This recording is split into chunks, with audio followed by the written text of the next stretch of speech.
Hello, everybody. Hello, kinsmen, friends. Going through an email from a very senior journalist who happens to be a kinsman of my paternal grandmother. I decided to do this video. This kinsman told me that information about the ruling that Igbos are descendants of biblical Israelites by Obadiah Alliance, the Sephardic Jewish institution, is circulating, going far and wide. In the email was a notation by barrister Emeka Maduewese on the same subject. This got me thinking, and I resolved that if the Igbo people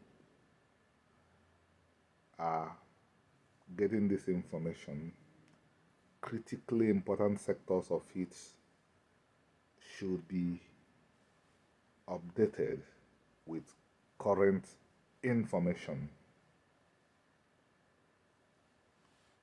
To our deepest regret, the members of the Igbo academic community in Nigeria have largely, I repeat, they have largely not received up-to-date information about the subject. And one thing I'm not going to make pretenses about is anti-Semitism, which in local parlance is Igbophobia. I'm not going to pretend that it doesn't exist. Esteemed African American scholar Walter Isaac, who went to Yale for his MA and went to Temple for his PhD, was the first person to note that Igbos suffer from racism and anti-Semitism. So, I'm not going to pretend that it doesn't exist, that it doesn't haunt Igbos.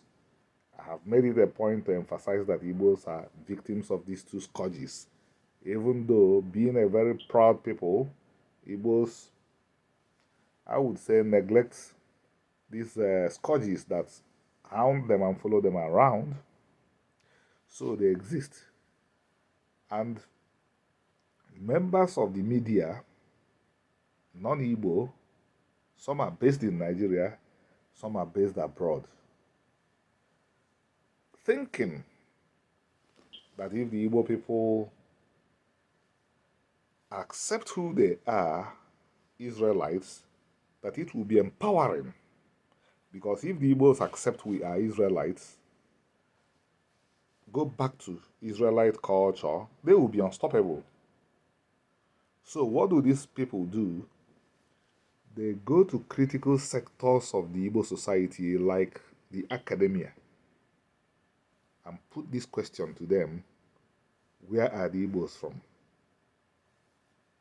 A lot of them, maybe up to half of them, would not be honest, sincere, and humble enough to say, we are not familiar, we have not been attended conferences, we don't have up-to-date methodologies, we do not know much about this subject. What they usually say is there is no evidence. Yeah. To quote them, they will say, we all heard that Igbos came from Israel. Every Igbo hears that Igbos came from Israel. Everybody heard it, but there is no evidence.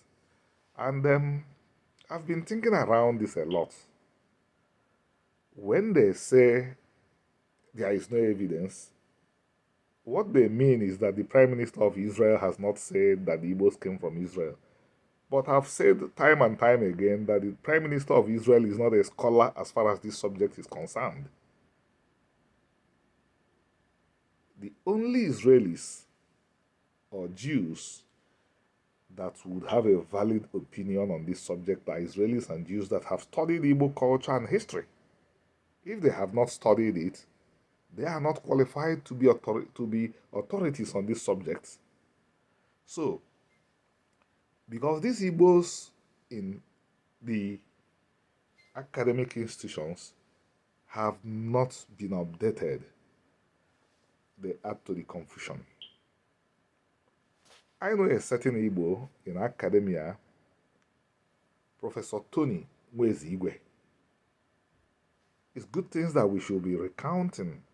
I read very earlier positions of his that we are very critical of this subject, but after going through the great study by Daniel Lees, Professor Daniel Lees, a Swiss Israeli anthropologist who studied modern Igbo history, his views changed because the evidence laid out by Daniel Lees are unimpeachable.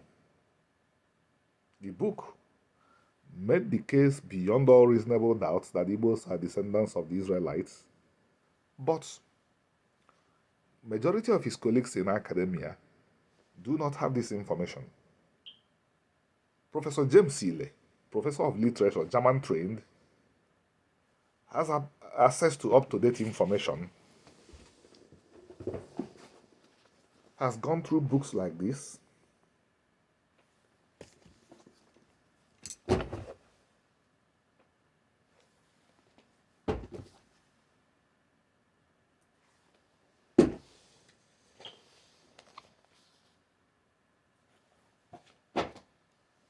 if these members of the media approach people like Nwezigwe, Onyebushi James Ile, Francis Duru, professor of medicine, Professor Theophilus, who is based in Ireland, they would get valid information about who the Igbos are.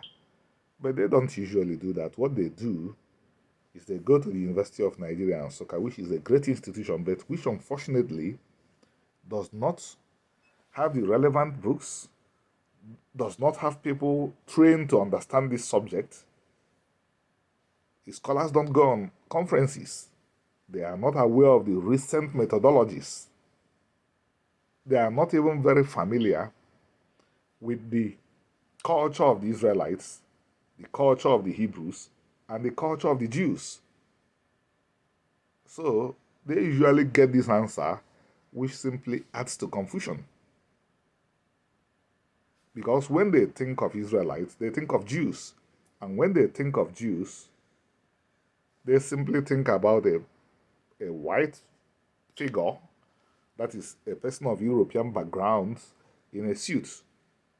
And when they think about the Igbos, they think about somebody with a red face. When they think about Igbo culture, they think of somebody with a red face, a long beard, like Chinwoba of Otuocha Aguleri. So they cannot imagine that these two personalities could be related. When they think about Igbo culture, they think about things like Awu and Dibia. And instructively, Dibia is in the Bible. Awu is in the Bible. All those traditions of the Igbos that seem so old, so antique, so primitive to them, they have no idea that in the traditions of the Jews, you would find those things too. I think I have studied this subject for a very long time. Not that I think, but I know that I have studied it for a very long time and have been extremely productive. I have written books that are respected world over, but I was still shocked.